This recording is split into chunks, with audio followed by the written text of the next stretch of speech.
Hello everyone, and welcome to the 8 Weeks to a Healthier You Challenge. Congratulations on completing week 2. We hope everyone is motivated and feels ready to tackle the next 6 weeks of this program.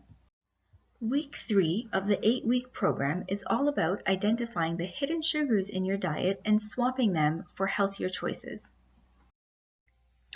Let's quickly do a recap of last week. We talked about how to balance your meals by having half a plate of vegetables, a quarter of a plate of protein, and a quarter of a plate of carbohydrates. We hope you have been able to follow this model at least 6 of your meals per week, and we encourage you to continue to follow the plate model at as many meals as you possibly can. This week, our focus would be on our sugar intake. According to the World Health Organization, no more than 5 to 10% of our total energy intake should come from added or processed sugars. Consuming a lot of added or hidden sugars has been linked to health problems such as diabetes, heart disease, cancer, and high blood pressure. It is also a major contributor to the obesity epidemic. Now, you may be thinking that you're doing a great job at avoiding sugars. However, are you aware of all the hidden sugars that are lurking in your diet? Let's have a look at the most common sources of added sugars in our diet.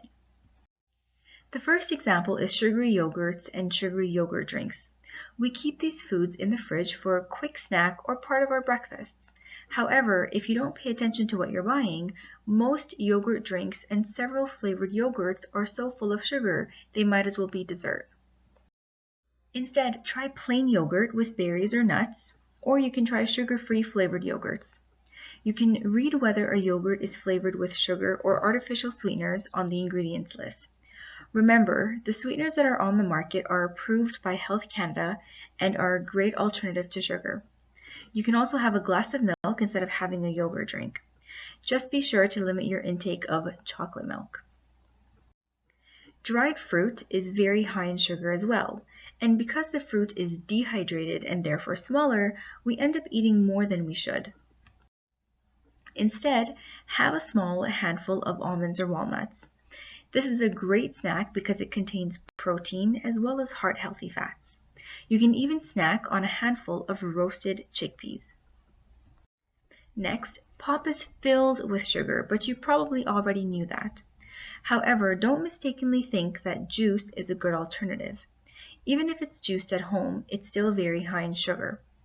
It's much better to eat the fruit as it will fill you up a lot more than the juice. Put aside the pop, which has empty calories and no nutrition. Stay away from the juice as well. Instead, try alternatives such as herbal teas with no added sugar. You can also try carbonated water if you miss the fizziness of soda. You can also flavor plain water or carbonated water with things like fruit slices, berries, mint, cinnamon sticks, etc. Many cereals, muffins, and granola bars are also high in added sugars. These are very typical breakfast foods, and many of us have them in our pantry already, especially because we think they're healthy. However, these foods have a lot of added sugars or sugary coatings on them to make them taste better. Try this simple rule instead. When you're having a cereal or granola bars, choose ones that have less than 7 grams of sugar per serving to help you limit your sugar intake, and more than 4 grams of fiber per serving in order to keep you fuller for a longer period of time. You can choose to have oatmeal in the morning instead, and add your own berries and nuts for flavor. Remember to buy plain oatmeal, not the flavored variety, as this also has a lot of added sugar. Another place which we don't often think about is sauces. Sauces such as ketchup, pasta sauce, barbecue sauce, and dressings have a lot of sugar added to them.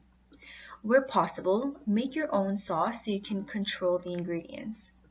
If not, compare the labels at the grocery store and choose pre-packaged sauces which contain less sugar. Lastly, Chinese takeout is notorious for hidden sugars. Think of items such as honey garlic chicken.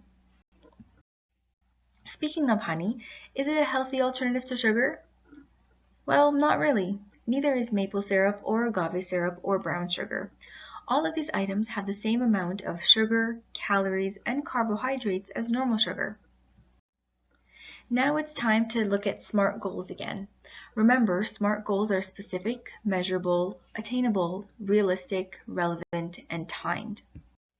An example of a SMART goal for this week could be something along the lines of, I plan to decrease my sugar intake by replacing the juice I am having at breakfast with a cup of mint tea instead.